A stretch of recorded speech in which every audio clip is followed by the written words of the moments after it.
There we go. All right. Well, hello, everyone. Today is July the 31st, 2024. And even though it looks like I have the Northern Lights behind me, this is Wes Fryer. I'm in Cornelius, North Carolina, because Shelley and I went on a little adventure today. But I have two members of the Air Force Academy class of 1963 with me. And why don't I pass the baton to Kansas, and then you can pass it to California, Dad. Okay, well, I'm Tom Fryer in Mid-America, Manhattan, Kansas, and I'll send it out to the West Coast. Uh-oh. This is Wayne LeFors in Huntington Beach, California, and ready to rock and roll.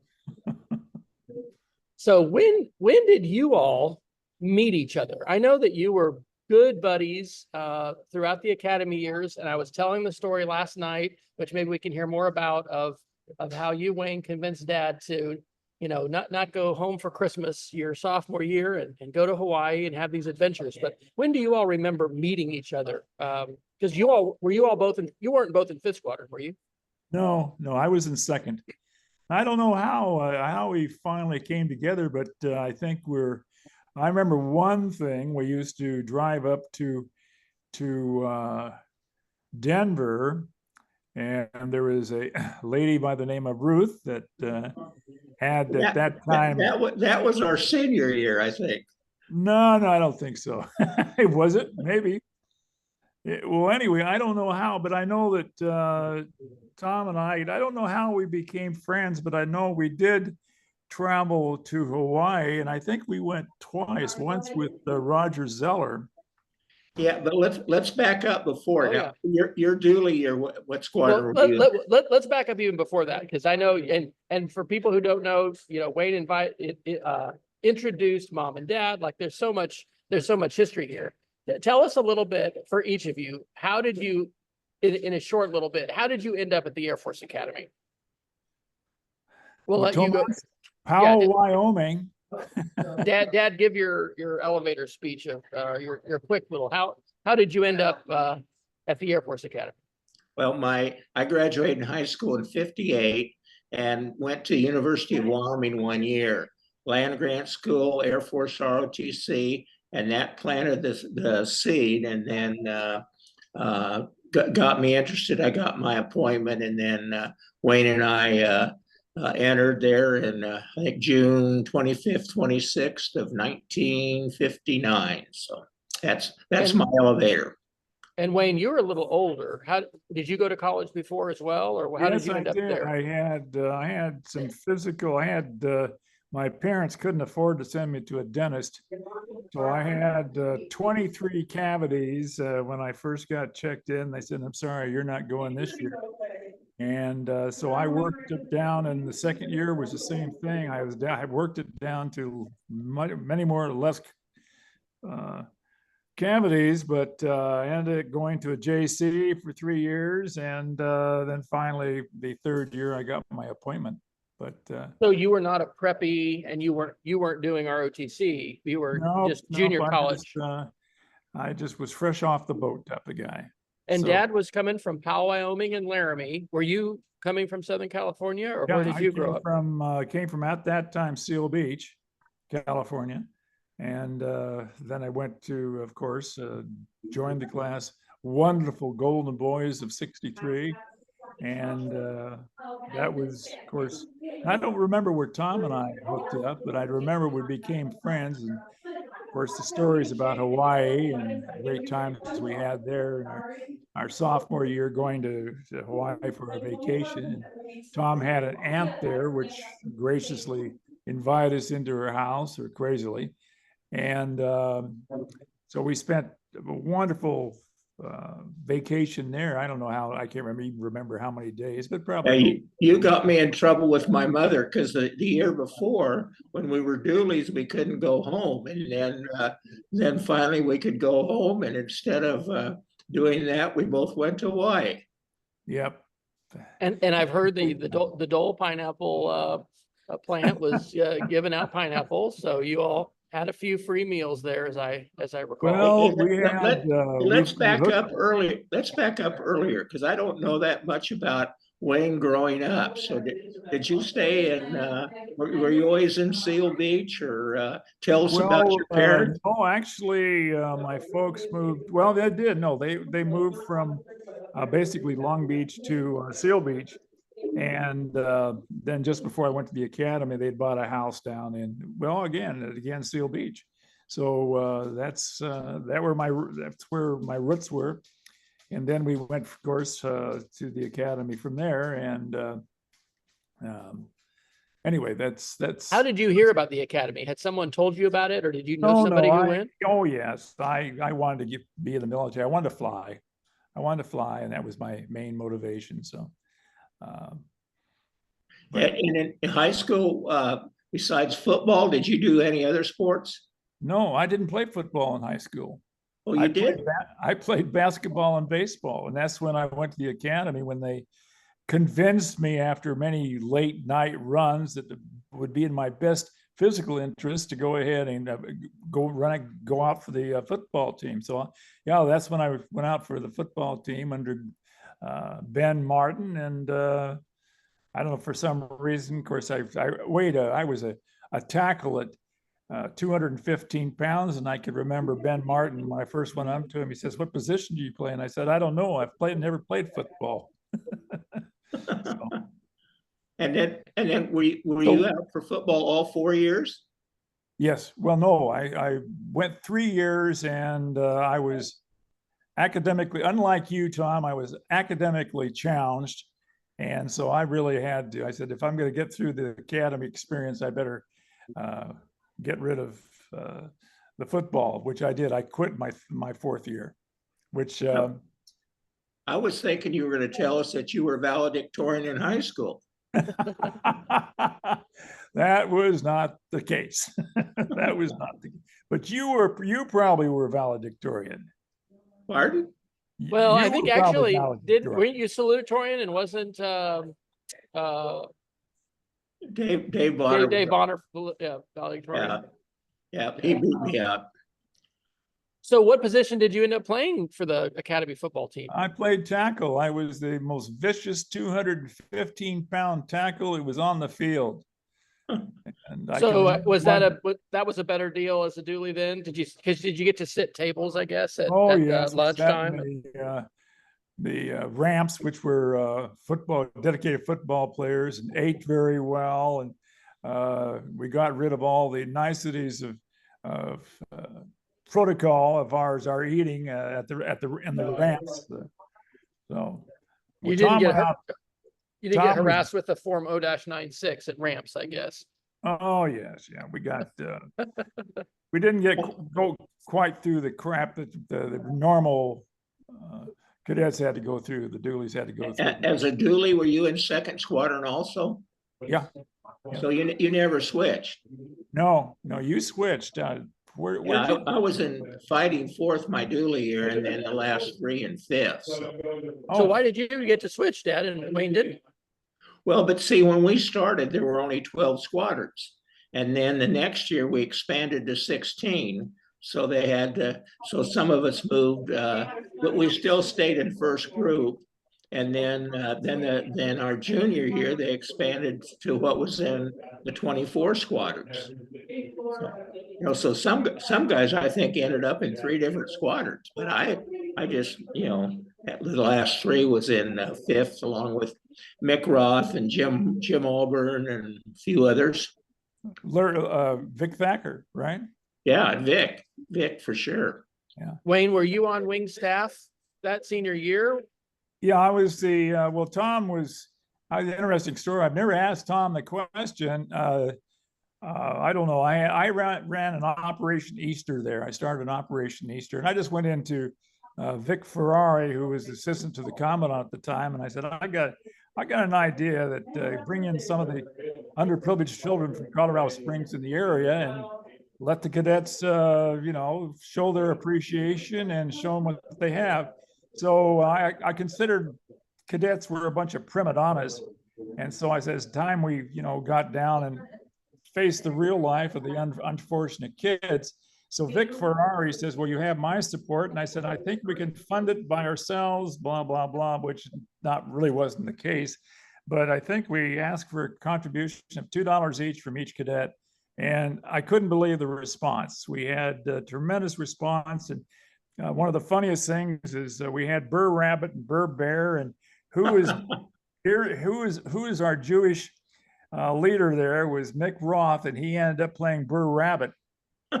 Funny story that the kids loved his they wanted to go after his little cottontail, so they chased him all over the place with chased Burr Rabbit. But it was quite a success, and we went to Arnold Hall and dropped balloons from the ceiling, and the Mitch Hall made cakes and ice cream, and it really was quite a success. We ran that for 3 years. Did you hide eggs on the terrazzo, or where was there some egg collection involved? I can't remember. I think we did in the green area. I can't remember where we hid eggs. Of course, it wouldn't have been good because we had the air garden pools. So I don't remember how we hid the eggs or what we did, but we had the Cadet Riding Club coming in. In fact, they're the ones that had to rescue Mickey Roth, and from all the kids going after him. But we had magic shows, and one of the H1 things were done by cadets, but everybody jumped in there, and it was really quite a success. And of course, Vic Ferrari was very, very pleased with what had been done. And we used academy buses to get the kids to the academy. But that was thank God, our great Vic Ferrari, who supported us on that. And then Tom came up to me. You asked a question about wing staff. Tom said, and clear out of the blue, he said, you're being considered for wing training officer. And I said, really, I am? And I don't know, Tom, I don't know how that came to pass. And I've never asked you the question. Why? How did you find out I was being considered? Do you remember? You're asking me a question I can't answer. So Were you already on wing staff first, Dad? Because you were the operations officer and Mick Roth was the wing commander. Is that right? Yeah, that was the fall, and then Wayne was on the spring with Sam Westbrook, who was our and Wes, tell Wayne about your relationship with Sam Westbrook. Well, I would not call him Sam, but General Westbrook was our commandant when I was a freshman. So I got to go to his house during duly dining out, and that was I really wasn't eager to interact with him personally. So that was about it. So I do know one of our classmates, we had the first email system, and you could write a wild card with an asterisk. And so one of our classmates figured out how to email the entire wing and had said something very disparaging about the commandant. So he did get a personal, meeting with him, but duly dining out was the only time I got to meet him. So, but he had a very nice place and a lot of good food. So that was good. Yeah, well, I stayed at his house with the five furnaces, as I believe. And when we had one of our reunions, one of the earlier reunions, we stayed there at Sam Westbrook's house. Nice house, but it was an add-on. I think it was the original Otis house, wasn't it, Tom? Yeah, I think it was, yeah. Well, the new commandant coming in this summer, he's not a flyer, but he's not pleased, and so they're cracking down. So I don't think they're going to get to have flight suit Fridays, and I asked Rachel if they're going to march to breakfast. So for the record, our daughter Rachel is a rising 3 degree who just finished combat survival on Monday and water survival. And so anyway, the new comm is coming in with some new rules. I said that happens a lot. So well, that happens every single time. Every single time. And I can remember when Tom and I are there, and we were Sam Westbrook, Richard Lear, myself, and I can't remember.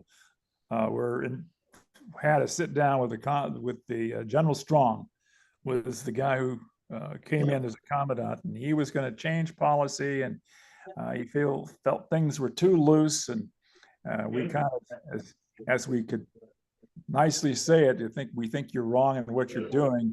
And of course, when we left, he did it anyway. So Well, General Joe Redden was my commandant for my sophomore through senior years.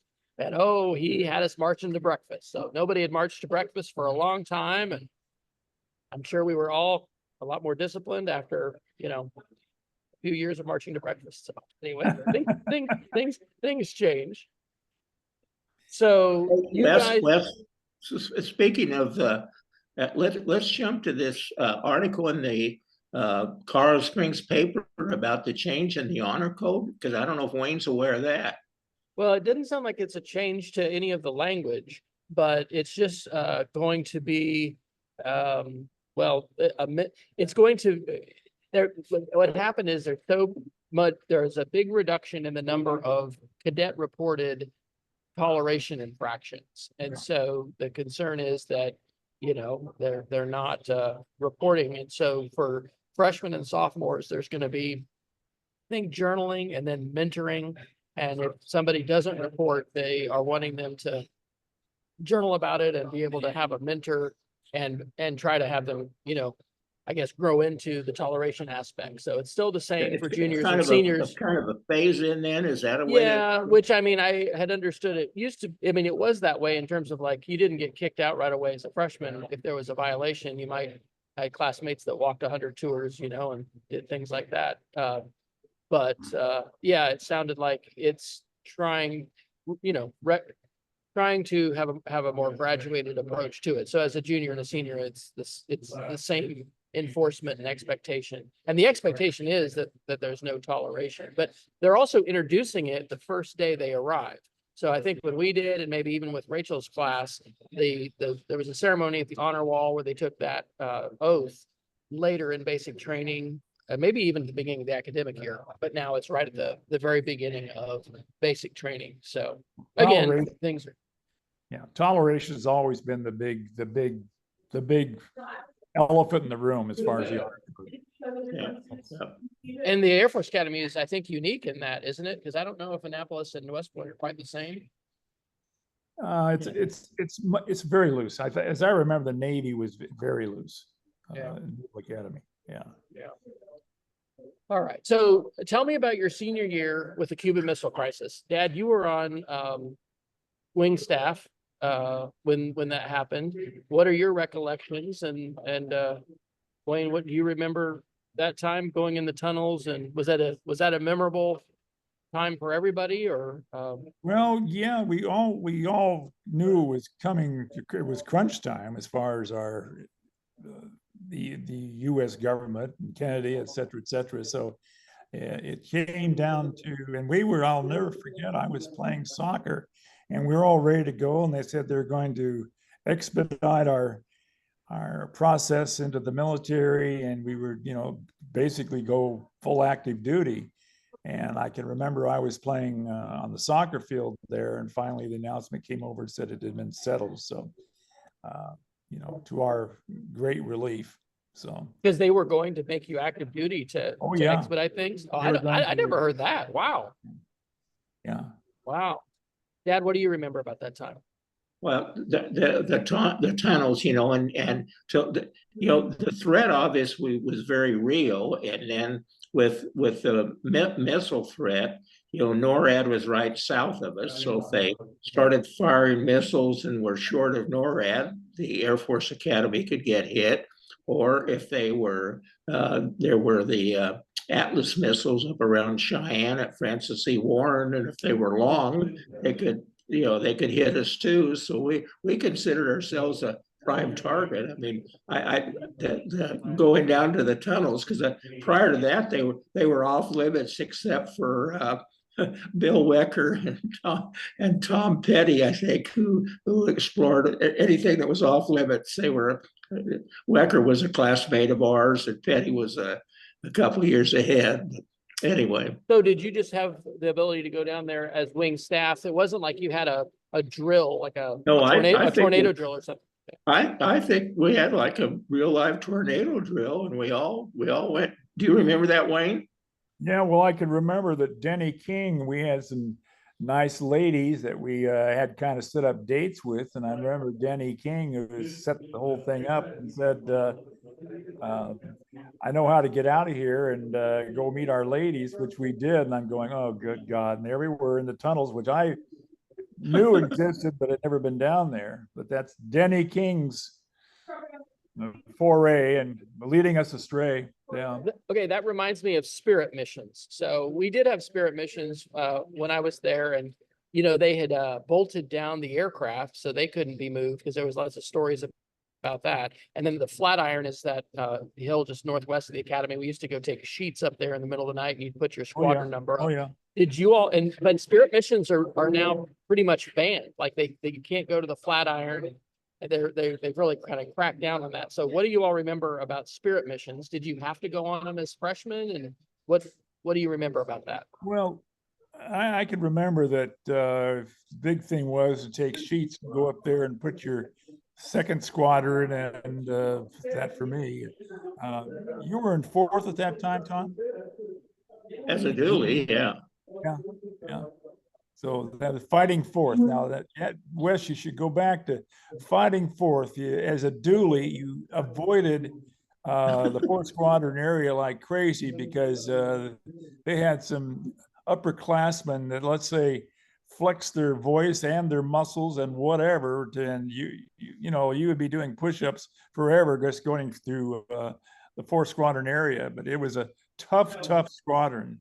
And by the Tom survived it, you know, that's a real credit. Did you have aircraft on the Terrazzo, like static display aircraft at that time? And did they ever get moved or any spirit missions like that? Well, they did. Who was it? Tom's. Yes, one of them got moved. I think, I can't remember, but I know that the APs caught the guys when they were just about ready to placement. I thought they brought it up to the Terrazzo area. I'm not quite sure. Do you remember who that was? As I recall, we had what, F-100s and an Yeah. F-104 maybe? Yeah, I think so. Yeah. Tell me about airmanship, summer programs after basic. You all did 3rd Lieutenant, which was then Operations Air Force. What memories do you all have of summer programs? And I guess did you work BCT, or what kinds of leadership did you do in the summers? Yeah, as second squad, you know, as 2 degrees, we of course led the new class and disciplined the new class, and I can remember that was a great experience in leadership.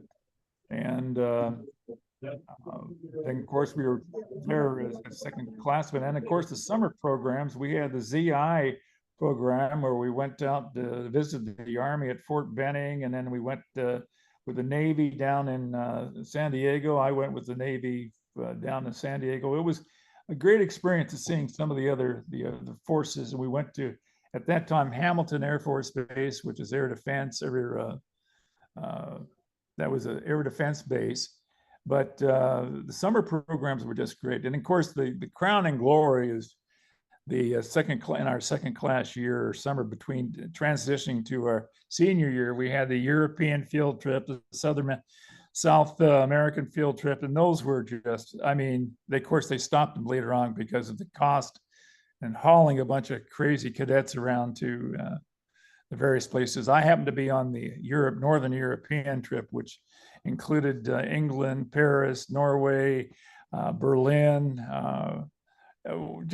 Just a fabulous experience. Yeah, that's when you took pictures of the Brandenburg Gate, I think, right? With correct, yeah. Well, yeah. Well, that was before the wall, because you have pictures of it before the wall went up, and then Shelley had lived there when it came down in like 90 or 89. 89, yeah. And then Alexander was there in what was East Berlin when he was an exchange student. So we have those kind of touch points to Berlin. Well, I'll tell you that was had as part of our field trip, we went into East Berlin.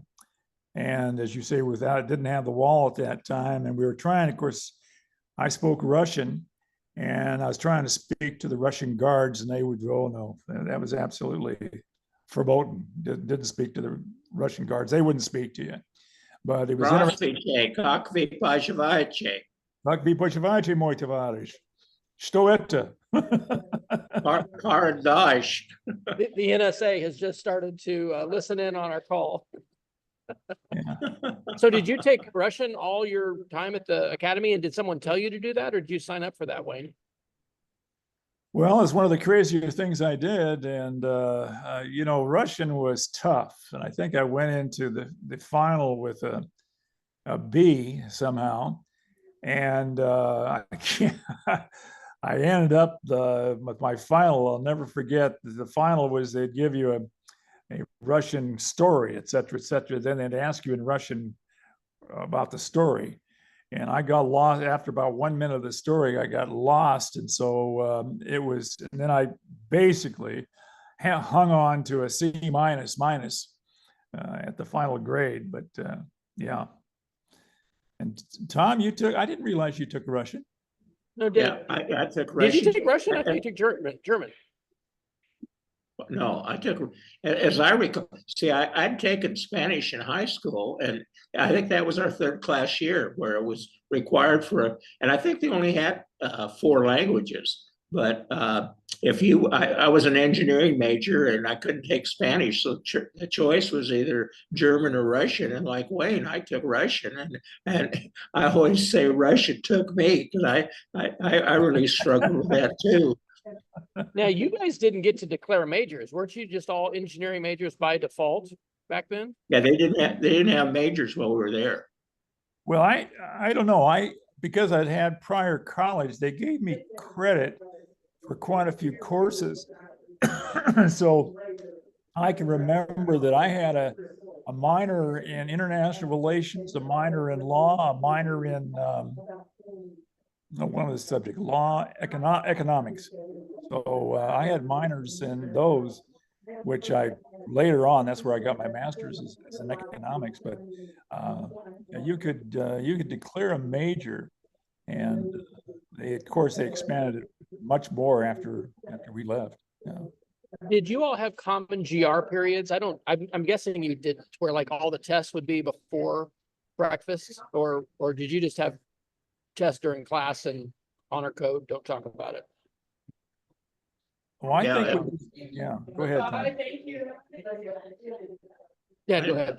As I recall, there would just, once you got to finals week, you know, they would block off one morning for one GR and then the afternoon for the GRs were 3-hour exams, as I recall. So yeah. So summer programs besides basic training, what else? And then those trips. Dad, did everyone go to South America too, or did you go to like either Europe or South America? As I recall, there were 5 choices. Well, there was only one group out to South America, and then there were 2 groups to Northern Europe and 2 groups to Southern Europe. Those were the 5, I think. Were you all on the same trip to Northern Europe? I don't know. Well, we went to Cranwell. Do you remember that, Tom? We went to Cranwell. And I didn't go there. I was on with Mick Roth, but you know, when you mentioned locations, I definitely remember the Berlin and going to East Berlin and all that. Yeah, we were. In fact, we went to Cranwell and had a wonderful time. The English guys at Cranwell, the English cadets, showed us a fabulous time. We were able to go up in small airplanes and fly them around, ran go-karts along the runway, and they really showed us a time. Of course, their meals were quite structured. I mean, you sat down and they had a band playing up above in a little alcove above all the cadets. And interestingly enough, the waiters would grab our napkins right away. And I said, oh, yes. The other thing, too, you could take a drink in to the banquet, but you could not get up by protocol. You couldn't get up during the banquet. So what guys would do, first of all, you take and smuggle in a couple of beers, And then if you had to go to the bathroom or something, you had to go down underneath the table and crawl underneath the table to go out at the end. It was quite structured. And I know the waiters would grabbed our napkins right away, and I wondered why. Because if the band playing above did not play when the Saints come marching in, they got lambasted with wet napkins. And these were cloth napkins. So that was part of the trip to England. So was this like a kind of a dining out sort of experience? Exactly. Yeah. And was it the Air Force Academy in England or just an air? Yeah, well, it was the same base? thing. It was the same equivalent to the Air Force Academy, Cranwell. Yeah. Cranwell. Is that still in operation or still Oh, yeah. open? Oh, yes. Oh, Oh, yes. okay. And of course, we would march. We would also march with the Brits in their their weird way of marching with their arm swing and that sort of thing. But as I said, that was quite an experience. And then we also played rugby in one of the anti-rooms there. And I remember my roommate one time, John Gavin, and of course we were in formal dress at that time. And John Gavin got his shirt ripped during a rugby game, and they had a couch at either end, and those were the goals, and unbelievable. Of course, we were a little bit heftier, let's say, than the Brits, and so we, of course, won the rugby match in the ante room. Yeah. Okay. So elaborate a little bit on John Gavin, how he made Air Force history in football. Oh yeah. He was, he kicked a 55-yard field goal, which at that time was the longest field goal in college history. And Ben Martin said, the wind's right, and you got the foot for it. So when after John passed, I took his family down in the innards of the athletic department, and there they had bronzed John shoe that he kicked the field goal with. Yeah. Wow. So you got to go on some flights then. Were there any other times that you had an incentive ride at any, bases here in the CONUS in the US or other overseas incentive rides? Like as cadets before you went to pilot training? Yeah, well, we did actually. We went part of our ZI trip. We went to George Air Force Base, and they took us up in an F-100, and we broke the sound barrier. Oh, wow. That was quite a highlight, Absolutely. Huh. Did you get an incentive ride, Dad, as a cadet anywhere? Yeah, I did, but instead of George, it was at Davis Monthan, and they had B-47s, and well, but rather than a B-47, we were and also tankers, and I remember flying in a tanker refueling a B-47 over Grand Canyon. I took some from pictures from where the boom operator looks out, but no F-100 rides. Wow. So do you all remember dining outs at the academy, and were there any grog bowls? Any which? Did you have grog bowls? It's like a punch bowl that's that has the grog that, if you mess up or something, you have to go drink from it. I don't know if that. I think we had one of those when I was a freshman. I don't know how many cadet dining outs. That wasn't something you guys remember. No, things got decadent during your age. Well, they did. Did you ever have people get nuked, upperclassmen? Where like the people that were training and really harsh, the freshmen would save a bunch of old food in their room and take them down to the quad at night. That's been banned as well. They don't do that anymore. Nope, that didn't happen either. No, that was another age. Yeah. What other memories from academy days, from Fairchild, from academics, or of course, you all had President Kennedy at your graduation. Did you all have memorable flybys? And I mean, is that like football games? You'd have flybys. Was that was common? Yeah. Well, and I remember graduation parades. The day before a graduation, and just in those days, it seemed like we had just one of everything. In a lot of cases, if they were trainers or fighters, it'd be a flight of F4s. I remember one time I think 3 or 4 B-52s came by in trail too. So there were a lot of flybys. Yeah. Well, especially during June week, of course, they would practice before, and then we'd Yeah. see them come over. But yeah, it was. Of course, Tom and I just love the parades. Guys, they became, nobody looked forward to a parade. It was, especially guys would pass out, and they'd have of course, John Gavin was one of the ones that passed out. Oh, really? Oh, yeah. Still Yeah, a he threat. wiped out about 3 cadets, as he staggered off and fainted. Yeah. Now, was there an airmanship program? Like, did you do a preliminary flight program, soaring? I don't think the jump program was there, but was there any of that at that time? No. So did people go to like Fort Benning to jump out, like do airborne with the Army, or what other kinds of programs in the summer? Because did you do survival or any kind of like land nav orienteering, things like that after basic? Well, I was on their survival committee, so I mean, I had to go through survival training again to be an instructor, and then At the academy. yeah, at the academy, and then I went through twice more with dualies who Okay, for so training purposes. yeah.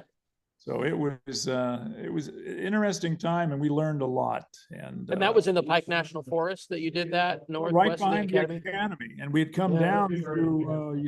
I call it Triangle Mountain. There, you call it Iron. The flat iron, yeah. Yeah. So we would come down, beautiful valley up there above that. But the Rampart Range, wasn't it? Yeah, and we also had. Remember, Tom, what was the What was the recreation area back there? Farish Parish. Parish Memorial. Farish Memorial, yeah. Yeah, that was there. Back to airmanship in the summertime, both of the I don't know if it was all of our class, but I remember as a second classman and a first classman being involved in BCT. I was always on first detail, but when you're Nuclear, trying to biological, chemical stuff, when you get like teaching them how to march and running out to Cathedral Rock. So basic training. Yeah. Did you all have to get tear gassed during basic? No. Didn't. What were the tents like? I think they had a pretty easy tent situation for basic this last time. Were you all in sort of large canvas, Army tents? They didn't have Jack's Valley then either, so. Oh, they didn't. No. Huh. But you all never trained at Lowry. You were always at the hill at the academy. We were the first class to go through for the 4 years at the academy. You were the largest class that came in because you were weren't you twice the size of the previous class? No, we were. I want to say that they were 500, Tom. We were 750. Yeah, we came in with 750, graduated 500. But when we would go to Mitchell, the 3 classes ahead of us were all smaller classes, and at the tables were 10 person, and most times there would be 5 of our classmates and then 5 upperclassmen. What do you remember about Mitchell Hall dinners? Did you have spirit dinners? Were there Mitch's Mountains, which is like ice cream something? And did you ever have steak? What do you remember about Mitchell Hall food? Well, first of all, during our dually time, I can remember that, boy, it was sit up straight on the first 2 inches of your chair and staying strictly at your plate. 5 to 7 shoes. Oh, did you have to eat in the square? Oh my, well, I don't remember so much the square, but I do remember, and you have to spout knowledge, the code of conduct, and they'd ask you knowledge about airplanes, engines, and that sort of thing. But it was a time that you really had to shovel it down every chance you got, because you're going to be spouting knowledge or taken a lot of crap from the upperclassmen there. So it was. You better know contrails front to back. Were there spirit missions, or not spirit missions, spirit dinners before games? Did you? I don't remember that. I know that they would have rallies over up against where you'd walk up the ramp to A Hall.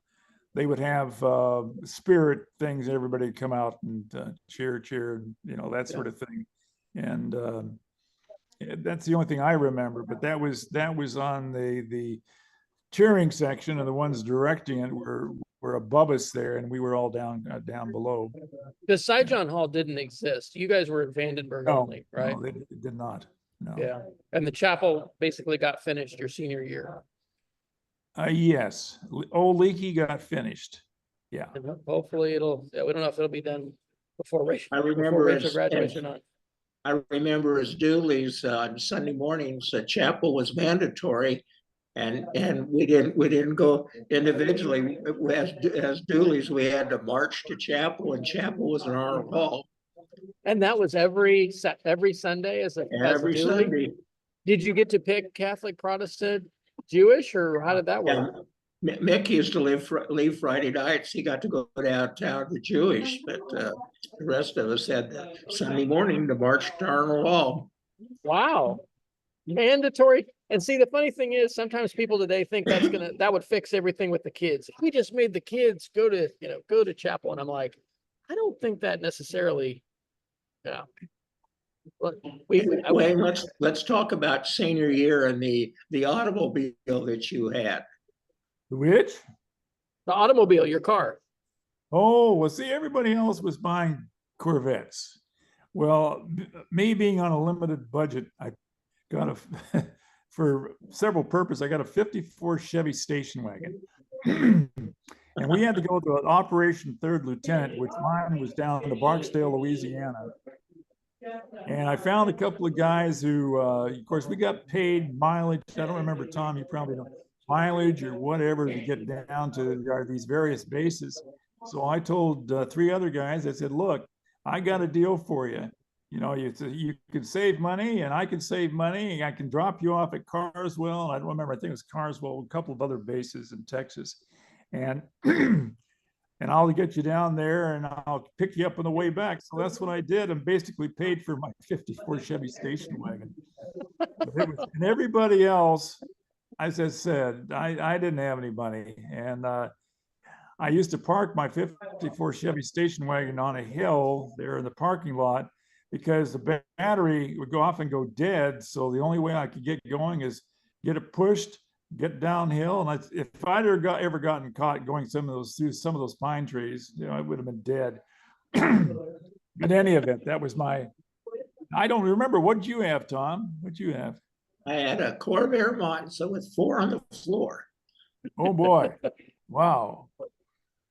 Well, Tom, Did you all ever have? Tom was dating Ruth. I was dating, what was her name? Lori.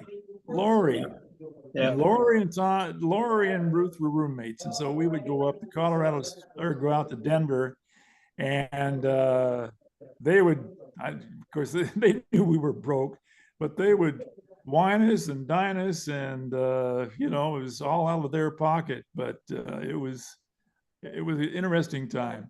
Weren't there dances where they brought co-eds into the academy from, was it Colorado College or? Yeah. Wasn't there something? Talk about that. What happened with that? Well, of course, it was kind of sometimes it worked out well, sometimes it didn't. Of course, these parents are pushing their daughters out to the academy to meet their futures, and of course, as I said, a few worked out and that sort of thing. And then there was a time, and there was a big snowstorm. And so they ended up putting the gals in the dormitory there in our living quarters. And of course, they had to station APs all around to make sure that some of the hormones didn't get enraged, type of thing. So it was an interesting time. What do you Mrs. McComas.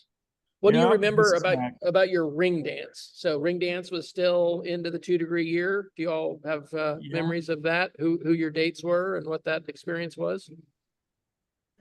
Yeah, I do. In fact, I remember I had Judy, who I had no actually long-term interest in, but I remember her parents had long-term interest. Beautiful, wonderful Italian family, cooked wonderfully, and but the future wasn't there. And she ended up marrying a young man 2 years after we left. Yeah, class of '65. How about you, Dad? Do you remember your ring dance? Yeah, I remember. I think my date was somebody that I'd met when we'd gone to Hawaii that summer, and she flew out. I remember seeing a picture. I don't remember her name, and I don't remember many other details. But Did you all ever march any tours?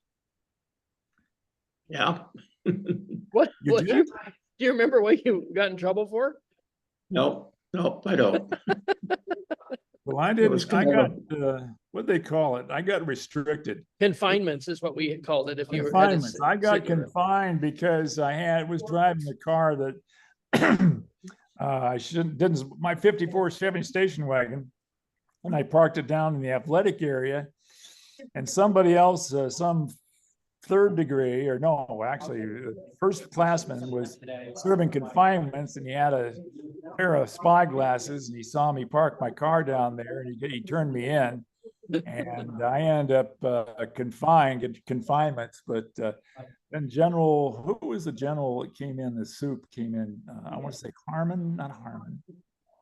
Anyway, he came in, of course, wiped all the confinements and tours off the register. Yeah, I forgot about that. When we win a football game, sometimes they'd say, what it was basically liberty. I don't remember what they called it, but it was no tours, no confinements. In fact, I think didn't they wipe them out sometimes for people? Like there would be, I don't know if the president did that or something, but anyway, it was sort of like Jubilee. You could have somebody just wipe out your, Yeah, at graduation, a lot of times the speaker would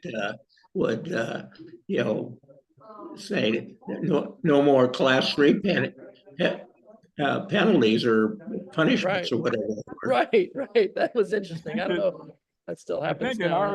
in our case, it got wiped out by General Warren, who was a new super came in, and he's I think it was Warren, but in any event. Okay, I want to ask you a little bit about your academy experiences post, because I know Dad went back with the math department. I know you were a liaison officer later, Wayne, but we got to get some details about the Hawaii trip. So I know you took a hop.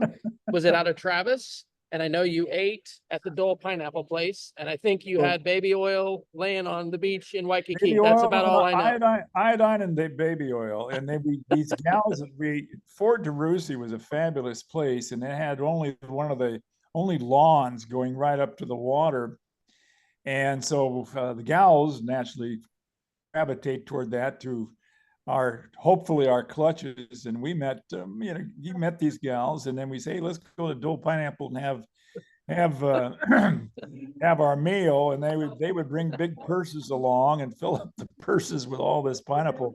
I can remember one time at Fort DeRussy, they had a Sunday buffet, and we kind of teamed up with some West Pointers. We sat down there, and I remember the waitress coming up and saying, are you guys ever going to leave? You've been here for 3 hours. We're just gorging ourselves because we had nothing, our stomachs had shrunk up because we hadn't eaten there. So that was on Waikiki Beach then that they had. Oh yeah, beautiful location. At that time I think it was cost us $2 a night to stay at Fort DeRussy. And the only thing is you got carried off by the cockroaches if but they had a lot of cockroaches, but plywood walls. I mean, it was really, really bad. Very primitive. Basic. Very basic. What do you Hey, remember? Wayne, I still have memories of the bar serving skip and go naked. Do you remember that drink? What is in a skip and go naked, Dad? It was served in a tall Tom Collins glass, and then there would be about a couple inches at the top, and they'd ask you what your favorite beer was, and you'd top it off. And when we went back that one time, well, when we had a reunion, I went up to the bar, and of course they were all new. They thought I was an idiot for asking for a skip and go naked. What was in it besides the topped off beer? I don't know if it was like a Tom Collins or something like that. And well, it's like I just went yesterday down in Aggieville, and I had one of their Marys down there. And the Mary is it's beer mixed with pineapple juice. I think, yeah, those are the localized drink. Okay. So Wayne, you didn't go back to the academy as an instructor. But you were a liaison officer in retirement. Is that right? Yes, they said they're going to kick me out of the standby reserves, whatever it was going to call, unless I hooked up. So I hooked up with the liaison officer group, and I was my business. I was selling fashion jewelry to stores all over Southern California. So that tucked in well with the liaison officer, because I would go to schools, and then I'd call on customers and go to schools, and it worked out extremely well for me. And anyway, I moved up through the ranks and became the commander of Orange County, and then finally I got they put me on the advisory board to the academy, which was a wonderful experience because you could actually change some policies. So I was on the advisory board for 5 years. Was that like the board of visitors, or? No, it was to advise the admissions office, basically. And so we advised the admissions office, and we started to think one of our projects was the Talman Award, which was a longevity medal for those liaison officers who had spent 10, 20, one case 30 years in the LO program. So I moved in up through the ranks that way, and to get promoted out of that was, it's category H, was an amazing thing. I mean, I didn't get promoted, but my people that worked for me got me promoted. It was. And so you, as a colonel, then is what you retired a full 06? Or? Yes. Yeah, right. But again, I made it because of my people. Supported me in ways I couldn't believe. Yeah. Dad, what do you remember about going back to teach math at the academy? I have a couple of things I've heard, but I'm not going to put words in your mouth. So what do you remember? Well, to me, it was a great time because there was a lot of classmates coming in and out, and it was one of the probably better tours we had. The math department that I was in was the largest of the departments. Wayne, I'll share you a quick story in terms of where class rank came in. On the sixth floor of the academic buildings, the offices they were 3 deep, so the senior ranking officers got to be by the window, and the junior officer got by the aisle or whatever. The middle was the junior officer. But anyway, after my when I got there, Jerry Teese was already there, and he beat me by about a year. Well, then the next year, one window office came open, and it was up to and by then I think we were just senior captains then. But since I graduated ahead of Jerry Teese, I got the window office, and he always let me. No, he was ticked off by that. So. What do you remember about slide rules, Dad? slide rules. Oh, yeah, we were, of course, I'm talking to see, I was there in 71 through 74. And so we were still issuing slide rules. And then as I was getting ready to leave, the first classmen taking engineering courses, Hewlett Packard had a big plant there in Colorado Springs. And so those calculators were first coming out, but you had to buy those by yourself. And this advisory committee was considering, are we going to go to slide rules, or we're going to start using calculators? And after much debate, they said, we're going to stick with the post slide rule, which they did, or I think only for a year or two, and then they finally got rid of them. So, well, just Tom is really one of the smartest guys. He ran circles around some of us guys who, I mean, my order of rank when I graduated was 341, as I remember, and Tom was in the top 25 of, and just he was up there with the stars, and he would even talk to us low lifes occasionally. Okay, well, we've gone about an hour. We've got to have you recount the story. Wayne, you're responsible for mom and dad meeting. So I want you to each kind of share some recollections of, I know it was I think it was Abilene, Texas. It was a very red lake.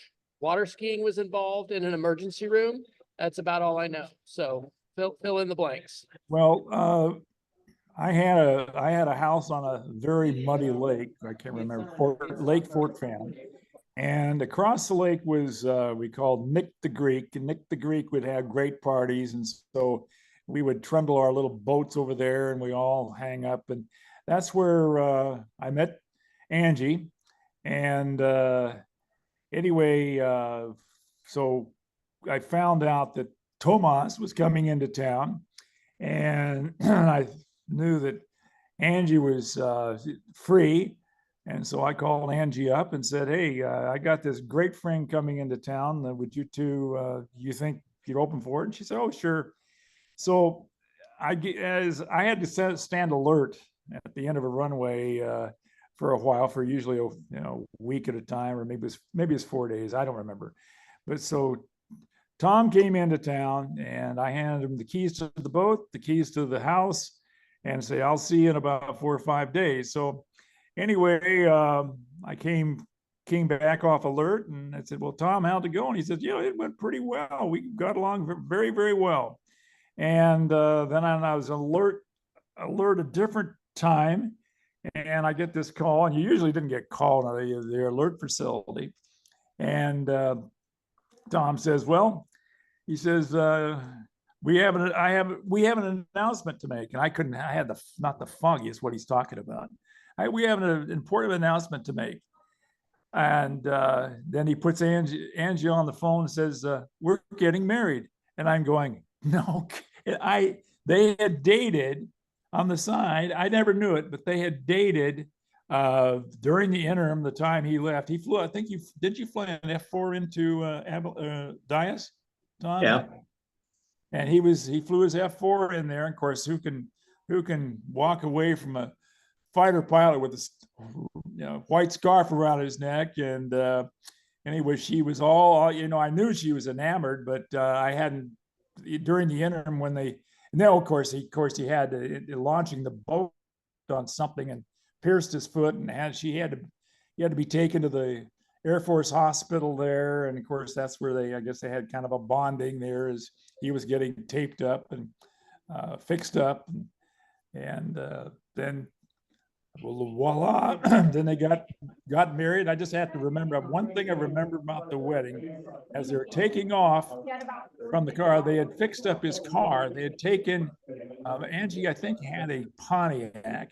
Yeah, it was a 66 gold Pontiac, right? Was that Flash? Pontiac. Was that Flash? Yeah, and they had taken it and put syrup on it and cornflakes. It was god awful looking. Oh my God, it was terrible. But that's what I remember about the wedding. Yeah. All right. So, Dad, what do you recall about that first meeting in Dallas? When I need to make a few corrections. First of all, when we first met, I was stationed at Willie in Arizona, and then TDY at Randall. So it was just a long weekend. I think I came up on a Friday and left on a Sunday. So this giving me the keys to the house and the boat. I don't remember that part of it. But anyway, that was our first meeting, and then a week or two. Wait! Wasn't it in the emergency room? Didn't you get a stick through your foot? And she met you at the emergency room? that Saturday we were water skiing, and as we were bringing the boat in is when I stepped on that stick. And so Wayne said, we need to get you a tetanus shot. So we went out to Dias, and then he had arranged these blind dates. And that's when I met Angie as I came hobbling out of the emergency room, having been shot in the rear end. So. Okay. And then what other parts would you fill in as far as memories of that? Well, and then a couple weeks later, Hemisphere was going on down at San Antonio, and her folks came down with that, and so she came down with them. So then I had another couple dates with her down in San Antonio, and then on the way back to I had my car, so when I drove back to Arizona, I stopped by Abilene for another couple nights, and then Wayne was taught when Wayne got the call about our being engaged was she was visiting me out in Tempe, and it was 4th of July weekend, I think, when we made that announcement. And then, of course, we got married August 9th, so it was kind of quick, Wayne. Okay, well, I want to ask Wayne about Margaret a little bit and how they met, but first I'll share a memory that connects to both Wayne and Margaret. I'm sure you remember, Wayne, that it was probably, either it was a spring break of maybe my senior year when my friend Monty Anderson and Will Roth and I drove out in my Jeep to Huntington Beach. Monty actually he was on the AC-130 that went into Mogadishu. He's a U-2 pilot and an astronaut. He's got like 4,000 hours or something in just all these aircraft. And he's back at the academy now as a civilian doing physics. And he's teaching the quantum physics course that Rachel might take this next year. Anyway, that's kind of a little connection. But that was a great trip to visit you. Will, I want to see, he's in Charleston. He retired as a colonel, and his wife as well, colonel in the Air Force, and they're both retired in Charleston. And I hopefully we'll get to see him soon because we're about 3 or 4 hours away from Charleston. How did you meet Margaret? Just tell us a little bit about that backstory. Was that as a result of being a pilot for Northwest and flying into Berlin? No, or what happened? Let's go back to Monty and Will. Okay. You guys all came there, stayed at our house. I have never cooked so many I can remember it was pancakes for breakfast, and I had never cooked that many pancakes in my life. And then I had fixed potato salad, and I'd fixed barbecued chicken. And I thought I had this huge bowl of potato salad and also the sleeping arrangement. I can't remember. We had a gal that came in, and we had pull out the couches pulled out into sleeping areas. We had wall to wall people sleeping in our house. I'll never forget that. But how I met Margaret. I was on my way to one of my 2-month TDYs to Southeast Asia, and I went down. I said, well, I'm going to have a big fling. Went down to Acapulco, and Margaret was there, and I kept seeing her, and I kept trying to hook up, but she always had guys around her. It's finally on the last flight out, I delayed, and my departure, and then we take Braniff Airlines up to San Antonio. We both had a layover there. And so I said, would you like to go out to dinner? So we went out to dinner and had a wonderful time. And then I went off and did my 2-month stint in Southeast Asia. And Margaret went back to fly out of New York. But then I came back, and we really had clicked. At that time, I really was involved with somebody else, but somebody else went away. And Margaret and I started, and I went with training with Northwest just in June of 69-ish. And because I had available flights going free to New York, I go to New York every weekend, and that's how that was and I actually knew her only about 30 days. 30 days was before we got married. Oh my gosh, you were even faster than mom and dad. So, but again, you were with different airline. You were with Northwest, and she was with TWA, right? Exactly. But were you were you out of the Air Force, or the TDY was then No, no, still I Air was, Force when you met her? no, You were, after I got out of the Air Force in June of '69, and just after I'd gotten back from this Southeast Asia thing, and I had already put in my paperwork. I had a hard time getting out because I don't know, I was a regular officer, but I found a way I can get out, and I had a education commitment too. So anyway, did get out and got out, went with Northwest in June 16th of 1969. And then that was facilitated my dating Margaret in New York. okay. What year did you get married? 70. Okay. 70. Very So yours good. was pretty quick too then. Yeah, it was. Yeah. Quick work. Well, you guys, you knew a good thing when you saw it, so you moved quickly. Okay, well, I think we better kind of wrap up. Hey, well, no, Closing I've got a thoughts or follow-up. questions? Okay. I've got go a ahead. follow on. With your two daughters and you're both flying, you didn't have much home life there for several years, did How you? did it happen? No, we didn't. We've had great babysitters, and Margaret and I would try to bid our particular schedules. One time, I remember 1 month, I saw her 3 days.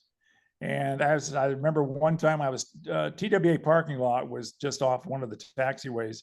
So I could remember I saw Margaret parking her car. I waved to her as they were taxiing by and didn't see her for another 3 weeks. Yeah. Okay. And your daughters are Monique, and then what's the other daughter? Cool. Monique and Nicole. Okay. And then how many grandkids? We got 4. We have 2 by a girl and a grandson and a granddaughter by Monique, and then we have 2 grandsons with Nikki. Okay. Okay. All right. So looking back, what is some wisdom that you each have now that you did not have when you were cadets? Oh, say that again. What's some wisdom that you have now that you did not have when you were cadets? How much longer do you have? 5 minutes. Well, I can tell you that the experience, just briefly, the people, friends, classmates I met at the academy were been friends for life. High school friends come and go, and mostly go, but the experiences and the lessons, let's say lessons I learned being at the academy and being with a fabulous group of people. It matures you in leadership and so many other ways, but it carried me. Your time management. Again, things that you learn, you carry through life. I think that's one of the biggest things. And of course, the knowledge that we gained from the academy, not just academic, but on the field trips and all the whole total experience. I can't pinpoint any one thing that carried me through to the rest of my life, other than discipline and patriotism and that sort of thing. So, How about you, Deb? And I would echo what Wayne's saying. The older I get, the more I value family and friends and lifetime friends, not only college, but several high school as well. But a lot of sometimes people will have me reflect back, and I was saying that if it wasn't for the Air Force, I wouldn't be sitting here in Manhattan, Kansas, because that was my last assignment at K-State with Air Force ROTC. And by then, Angie was tired of moving, and so came here in '81, been here ever since. So life has been good. The good Lord has watched over us. Well, it's a blessing to get to have this conversation with you all, and I wish you all the best. And I'm going to predict Rachel will be looking at this, and probably a few other folks as well. So your friendship and all the connections that you've made and your families have made, our families have made, and friends over the years are really a true blessing for which we are all very thankful. well, I've just done a sidelight. I may be calling on you to see if we can get Rachel, my grandson, Nikki's grandson, to get maybe we're bringing them out for the football game, San Jose State football game. And I'm going to try, he plays soccer, so I may try to get a soccer coach or a soccer player to lead him around the academy. But if not, maybe I'll be calling on you to see if we can hook him up. That will be great. I will send you her cell number so you all can make contact.